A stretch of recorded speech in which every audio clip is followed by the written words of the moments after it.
Halo. Assalamualaikum warahmatullahi wabarakatuh.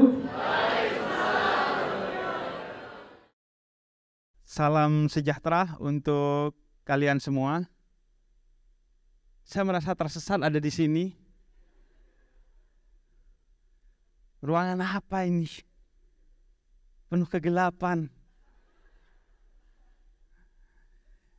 Ya, perkenalkan, nama saya Husein Ja'far Al-Hadar. Orang biasanya memanggil saya sebagai Habib Ja'far, walaupun tidak begitu terlihat seperti seorang Habib. Saya lebih menyebut diri saya Habib swasta aja lah. Saya adalah imam pemuda tersesat di Indonesia. Saya punya satu yayasan yang bergerak di bidang kesehatan mental, kewirausahaan, dan beasiswa pendidikan bagi para pemuda tersesat di Indonesia. Itu berawal dari Ramadan beberapa tahun yang lalu ketika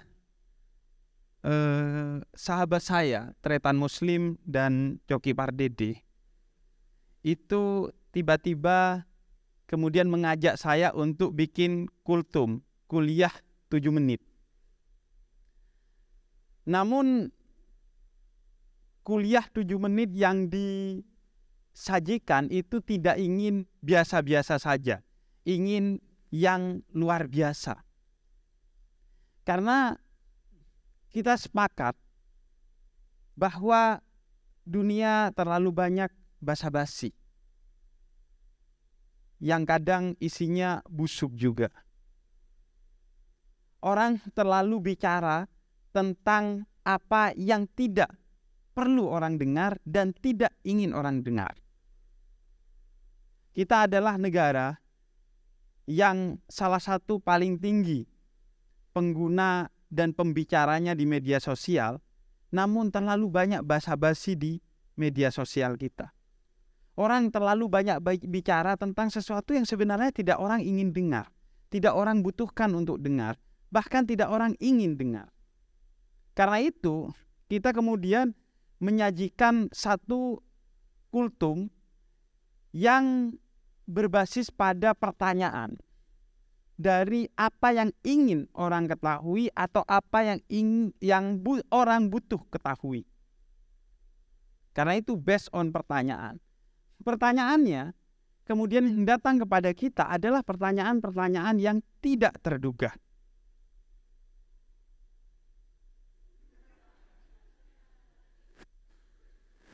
Pintu surga didorong apa digeser?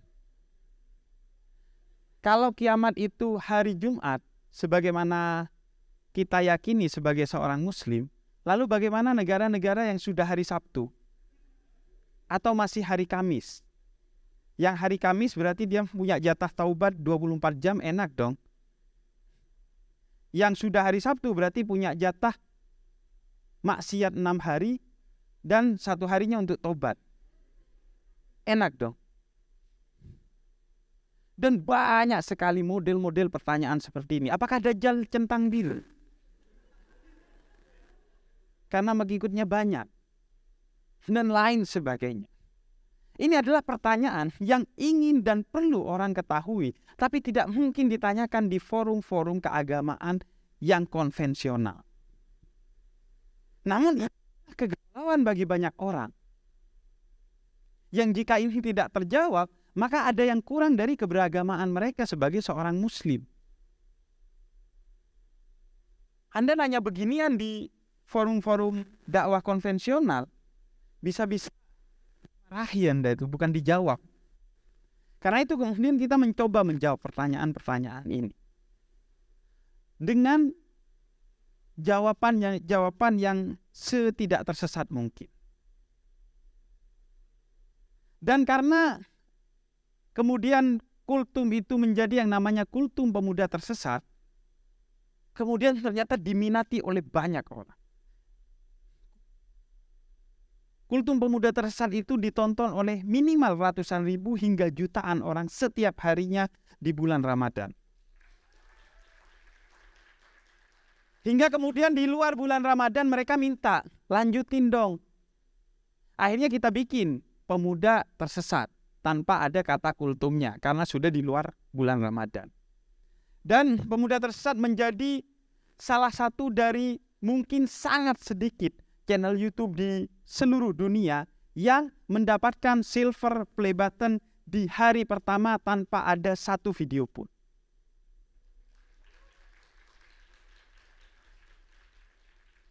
Yayasan yang kemudian saya dirikan, Yayasan Pemuda Tersesat Indonesia, itu mendapatkan donasi miliaran rupiah karena dukungan dari orang-orang yang dianggap aneh oleh orang lain. Dan akhirnya mereka tersesat ke jalan yang benar. Hingga kini mereka telah mengurusi ratusan orang dengan masalah mental melalui satu rumah sehat mental bernama Rumah Cahaya, sudah hampir 2 tahun. Hingga kini mereka memberi beasiswa berbagai orang di dalam negeri maupun ke luar negeri, muslim maupun non-muslim, beragama maupun tidak beragama. Hingga kini mereka memberikan peluang usaha bagi puluhan hingga ratusan orang. Mereka yang selama ini disebut orang-orang yang tersesat. Kadang kita bertanya, siapa yang tersesat, siapa yang tercerahkan? Karena itu memang sedari awal namanya pemuda tersesat. Karena perasaan tersesat itu penting. Karena dengan Anda merasa tersesat, maka akan Anda terus belajar dan mencari apa yang disebut dengan pencerahan itu. Begitu Anda merasa tidak tersesat, Anda akan berhenti mencari dan Anda akan menjadi orang yang benar-benar tersesat. Orang pintar adalah orang yang terus merasa bodoh, sehingga ia terus belajar dan akhirnya ia terus pintar. Orang yang merasa suci, maka dia akan berhenti menyucikan dirinya dan memperolok kekotoran orang lain. Kita tidak ingin menjadi orang-orang yang seperti itu. Kita merasa tersesat, karena itu kita terus mencari. Kita tidak pernah berhenti mencari. Dan setelah beberapa tahun, pemuda tersesat mengantarkan saya menjadi orang yang salah satu paling berpengaruh di Indonesia. Dalam riset beberapa lembaga survei, misalnya Indikator, menyebut saya dengan pemuda tersesatnya itu sebagai salah satu pemuda paling berpengaruh, tokoh agama paling berpengaruh di Indonesia. 2 hari yang lalu saya menerima penghargaan dari Fortune Indonesia sebagai salah satu dari 40 under 40, 40 anak muda paling berpengaruh di Indonesia yang berumur di bawah 40 tahun. Pemuda tersesat telah menghasilkan puluhan hingga ratusan skripsi penelitian tentang ia. Pemuda tersesat telah melahirkan beberapa tesis. Pemuda tersesat telah dibahas di beberapa negara. Karena ada satu grup WhatsApp yang saya ikuti, kemudian ngirimin video satu orang, entah doktor atau profesor di Jerman atau Belanda, yang sedang presentasi tentang pemuda tersesat. Karena itu ia kemudian berpengaruh. Kenapa? Karena ia dibutuhkan oleh kita. Kenapa? Karena semua itu berasal dari pertanyaan. Ada yang disebut dengan metode Sokratik, yaitu metode pencarian ilmu pengetahuan salah satu yang sangat kuno dari masyarakat Yunani yang berbasis kepada tanya jawab sambil jalan-jalan, yang dilakukan oleh Sokrates, salah satu filosof Yunani kuno. Dia jalan-jalan kemudian menjawab pertanyaan-pertanyaan yang ada di masyarakat pada saat itu, agar jawabannya memang betul-betul sesuatu yang dibutuhkan, bukan sesuatu yang ingin kita bicarakan. Sehingga kita berbicara itu tidak berbasis kepada nafsu untuk berbicara, tapi keinginan orang dan keperluan orang untuk mendengar apa yang dia ingin tahu. Karena itu filsafat kemudian adalah seni tentang bertanya. Pertanyaan adalah pintu menuju pengetahuan. Pertanyaanlah yang kemudian membuat pengetahuan itu bisa dieksplorasi sejauh mungkin. Tanpa pertanyaan, maka kita akan tersesat. Karena malu bertanya, sesat di jalan.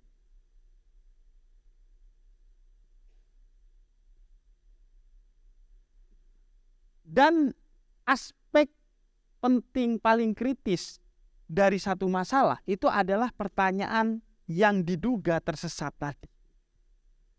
Kenapa? Karena pertanyaan tersesat ini adalah pertanyaan yang paling mendasar, yang seringkali tidak ditanyakan karena tidak ada orang yang ingin terlihat bodoh di mata orang lain. Padahal semua kita adalah orang-orang bodoh selama tidak pernah menemukan jawaban atas pertanyaan-pertanyaan tersesat. Saya pernah uji di beberapa forum besar yang dihadiri ribuan orang untuk menjawab beberapa pertanyaan pemuda tersesat. Dan mereka tidak bisa jawab. Tapi kenapa tidak bertanya? Karena kita gengsi, kita malu. Kita lebih memilih untuk menjadi bodoh daripada kita bertanya dan melawan rasa malu yang ada di dalam benak kita. Sehingga tidak pernah kita masuk kepada yang namanya pengetahuan. Dan mohon maaf, tidak ada pertanyaan yang salah. Yang ada adalah jawaban yang salah. Pertanyaan muncul dari ketidaktahuan. Dan ketidaktahuan itu adalah pengetahuan. Kata Imam Ghazali dan Imam Malik, berkata tidak tahu terhadap dirimu yang tidak tahu, itu adalah salah satu pengetahuan yang murni. Tapi kita malu untuk berkata tidak tahu pada diri kita sendiri, sehingga kita tidak pernah bertanya dan kita tidak pernah tahu selamanya. Padahal tidak ada pertanyaan yang salah. Pertanyaan yang tidak tepat dan tidak logis mungkin ada. Tapi pertanyaan yang salah itu tidak ada. Di antara pertanyaan yang tidak tepat dan tidak logis misalnya, bisakah Tuhan menciptakan Tuhan? Oh gak bisa, berarti dia tidak maha kuasa. Oh bisa, berarti ada Tuhan di atas Tuhan. Padahal dari pertanyaan itu memang tidak logis, tidak tepat. Karena Tuhan yang maha kuasa menciptakan Tuhan yang di atas kekuasaannya. Itu ada permasalahan pada pertanyaannya. Tapi apakah pertanyaan itu salah? Enggak ada orang yang salah karena ketidaktahuannya. Justru yang salah ketika Anda sok tahu padahal tidak tahu. Dunia ini terlalu banyak disesatkan oleh orang-orang yang sok tahu padahal tidak tahu. Dan dunia ini terlalu banyak dicerahkan oleh orang-orang yang tidak tahu dan dia ngaku bahwa dirinya tidak tahu, lalu dia bertanya kepada orang yang lebih tahu. Karena problem kita adalah ego. Dan ego itulah yang harus kita lawan bersama. Perasaan malu, perasaan gengsi. Padahal apa masalah dari orang tidak tahu? Bertanyalah kalau kamu gak tahu. Tanya aja. Kenapa kita malu untuk bertanya? Karena itu di zaman terdahulu banyak orang-orang yang bertanya kepada orang-orang yang bijaksana dan akhirnya menjawabkan jawaban-jawaban yang bijaksana. Misalnya ada orang yang bertanya kepada Nabi Muhammad tentang bagaimana dia masuk surga tapi dia tidak mau banyak ibadah. Kemudian kata Nabi, cintailah aku karena orang yang mencintaiku maka dia akan bersamaku kelak di akhirat. Seandainya dia tidak bertanya, maka kita tidak akan mendapatkan kemudahan itu. Tapi karena dia bertanya, kita mendapatkan kemudahan itu. Berapa banyak orang-orang bijaksana yang sok gak tahu dan kemudian sok bertanya agar apa? Agar menjawab pertanyaan-pertanyaan yang ada di kepala orang-orang yang di sekitarnya tapi gengsi untuk bertanya. Dia sok bertanya, lu tahu gak tentang ini? Lu tahu gak tentang itu? Dia sok bertanya padahal dia tahu. Hanya kenapa? Karena dia tahu mereka ini malu untuk bertanya, aku wakili pertanyaannya. Karena memang orang besar, dia dibesarkan oleh kerendahan hati. Tapi orang kecil, dia mencoba membesarkan dirinya dengan kepalsuan berupa pencitraan. Dan pertanyaan itu dianggap lelucon bagi sebagian orang. Padahal lelucon itu adalah bahasa yang konotatif. Dibuat seolah-olah negatif. Padahal enggak. Komedi itu keseriusan. Komedi itu bukan lelucon. Komedi itu adalah bahasa paling awam. Kita mungkin tidak mengerti bahasa politik, kita mungkin tidak mengerti bahasa agama, kita mungkin tidak mengerti bahasa filsafat, tapi semua kita mengerti bahasa komedi. Ia adalah bahasa paling awam. Karena itu kita mendelivery pemahaman keagamaan melalui pertanyaan yang berbasis kepada komedi. Ia keseriusan. Komedi juga adalah alat untuk menyindir orang-orang besar yang kalau kita sindir secara serius, kita tanyakan secara serius, dia akan marah karena merasa dipermalukan. Karena itu suatu hari Abu Nawas pernah bilang kepada salah satu pemimpin, yaitu Khalifah Harun ar-Rasyid, kalau kamu ingin tahu kesetiaan menteri-menterimu, bilang kepada dia, aku bermimpi kalau jubahku nanti bau, berarti masa kekhalifahanku akan selesai. Kemudian kau pakai baju yang bau. Kemudian dipakailah baju yang bau, menterinya semua dipanggil. Aku bermimpi bahwa kalau bajuku sudah bau, berarti masa kekhalifahanku akan berakhir. Coba kalian tolong cium. Kemudian semua menterinya mencium dan mereka berkata, wangi sekali jubahmu wahai khalifah. Mereka semua hanya menjilat khalifahnya. Komedi adalah keseriusan, cara mengkritik, cara bertanya, cara mengolah segala sesuatu untuk menjadi pengetahuan. Dan karena itu metode Sokratik atau metode tanya jawab adalah metode paling dasar untuk mengajak orang berpikir kritis. Menjadi pribadi yang berpikir kritis. Critical thinking. Apa poinnya? Paling tidak 4 hal. Yang pertama, bagaimana kita berangkat dari pertanyaan untuk menjadi pribadi yang kritis.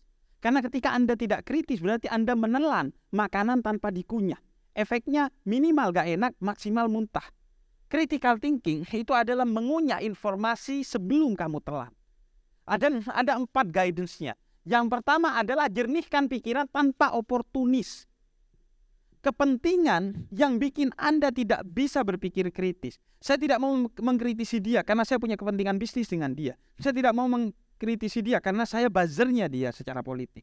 Saya tidak mau mengkritisi dia karena dia saudara saya. Hilangkan oportunisme sebagai pintu gerbang menuju critical thinking. Yang kedua, bervisi ketepatan bukan kecepatan. Kita terlalu banyak berburu dengan yang namanya kecepatan. Saya ingin menjadi pertama. Saya ingin menjadi first. Saya ingin nitipin sendal yang pertama di kolom komentar yang pasti akan rame. Kita ingin jadi yang tercepat bukan yang paling tepat. Sehingga kita hilang kritisisme. Informasi datang ditelan begitu saja, di-share begitu saja karena kita ingin yang tercepat bukan yang paling tepat. Kemudian yang ketiga, menunda percaya dan memaksimalkan pertanyaan. Tidak langsung percaya kepada apa yang datang kepada kita. Anda tahu bahwa laju hoax akan terkendali 50% hanya karena kalau Anda bertanya ketika ada hoax di grup WhatsApp, ini beneran. Sekedar bertanya begitu, itu menahan 30-50% laju hoax. Menunda untuk percaya. Oke, ada informasi. Saya nggak bilang nggak percaya, saya nggak bilang percaya. Biarkan, saya taruh di belakang. Nanti saya teliti kalau ada waktu, kalau ketemu dengan ahlinya dan lain sebagainya. Dan yang terakhir adalah open-minded. Membuka pikiran kita kepada kebenaran yang mungkin ada di depan kita. Anda tahu apa makna kafir dalam tradisi literatur Islam? Kafir itu artinya cover dalam bahasa Inggris, cover dalam bahasa Perancis. Apa itu cover? Penutup buku. Kafir adalah di antara definisinya orang-orang yang menutup pikiran dan hatinya dari kemungkinan-kemungkinan kebenaran yang ada di depan dia. Kita tidak ingin menutup pikiran dan hati kita kepada sesuatu yang ada di depan kita. Dan itulah salah satu metode untuk berpikir kritis. Kita terbuka. Ketika Anda masuk ke dalam satu ruang gelap, Anda dimaksa untuk percaya kepada satu hal dan tidak mengakses kepada alternatif lain, maka Anda akan tersesat di sana. Begitu juga dalam segala hal. Buka pikiran untuk menerima alternatif-alternatif lain dari apa yang selama ini kita percayai, karena kita bukan Tuhan yang tahu segalanya. Kita hanyalah manusia yang tidak apa-apa salah asalkan tidak bohong. Nggak apa-apa salah. Karena itu, seketika kita mudah habiskan pikiran dan hati kita untuk menjelajah kemana-mana, sehingga kita habisi semua jatah salah kita, dan ketika kita sudah tua, kita tidak lagi banyak salah. Karena ketika kita muda, kita sudah menjelajah gelora kesalahan itu untuk kemudian menjadi pribadi yang kritis. Orang kritis, dialah yang eksis. Wassalamualaikum warahmatullahi wabarakatuh. Waalaikumsalam warahmatullahi wabarakatuh.